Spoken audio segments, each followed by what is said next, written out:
Dan Manzo, what do you Yes. have to say about everything that's happening? First of all, I want to agree with the court that the justice system in the country is working.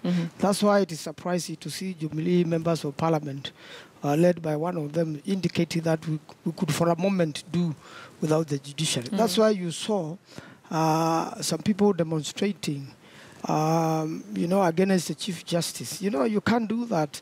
You can only go to a referendum if you do not want judiciary at all. So we want to be very happy and thank the courts for upholding the law. That is really going to stabilize the country. But I also want to state that the IBC also have a right of appeal because the judge may also have erred.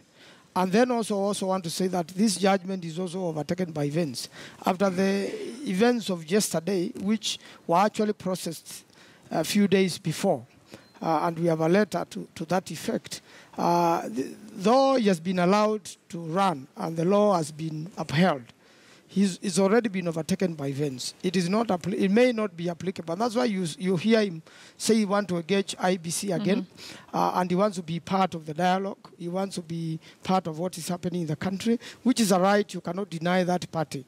However small that party is, it must enjoy that right. And is NASA uncomfortable? This has just happened, but are we likely to see NASA also, to some extent, moving to court to appeal this decision? Any Kenyan can move if they feel that a certain right of the public, what you call a right in rem, or individual right has been aggrieved. But the person with the outright right is the IBC to appeal if they feel that the law has not been followed. You may be surprised. At a different court, the same may be upheld or changed. But as the things as the matters are now, that judgment, though it is right, is being overtaken by events. It did come a few days before. It would have been a different story in the country. All right. I agree with Dan's observation. One thing that caught me was when he talked about the issues. Because that leaves a lot to be desired. Those issues, if we were to go into repeat them, I'm seeing a possibility, remote possibility of him saying, you either handle these issues or I'm not there. Because he went ahead and talked about rubber stamp. Yes. That he doesn't want to go under rubber stamp what is already done. So I can see a remote possibility of him coming up to say, forget about it. But otherwise, like Dana said, I think the judiciary is working. I believe the judiciary is working. It is the only independent institution in this country that, in my view, is doing what it was supposed to do as an independent institution.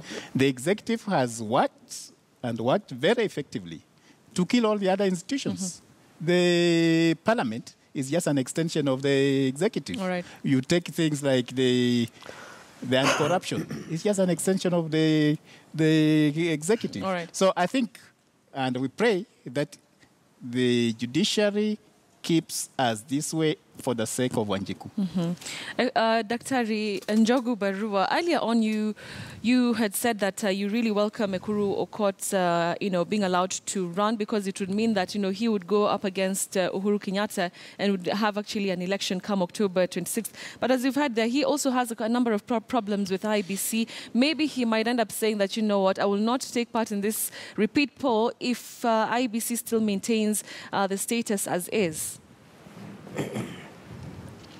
I think, Betty, I didn't welcome Ekuru Aukot just because for the simple purpose that he's going to be a candidate against Uhuru Kenyatta. I think I welcome him because, although I'm not a lawyer, I take the determination by the Supreme Court that nullified the presidential election as grossly incompetent. And this is because of one reason. The Honorable Justice Maraga declared the elections null and void. So what he meant is that election never took place.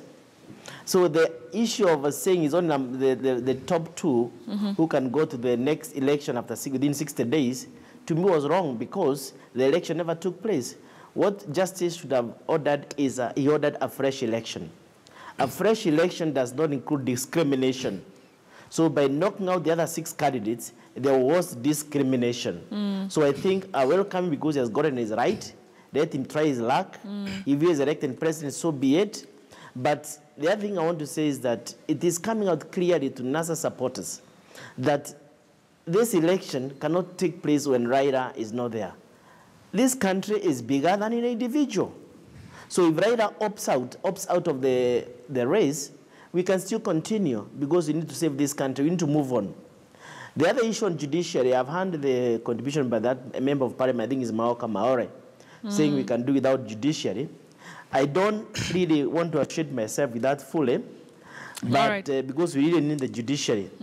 What I can say is that it is also very, very worrying and an issue of very big concern to have a Supreme Court which does not look to be stable.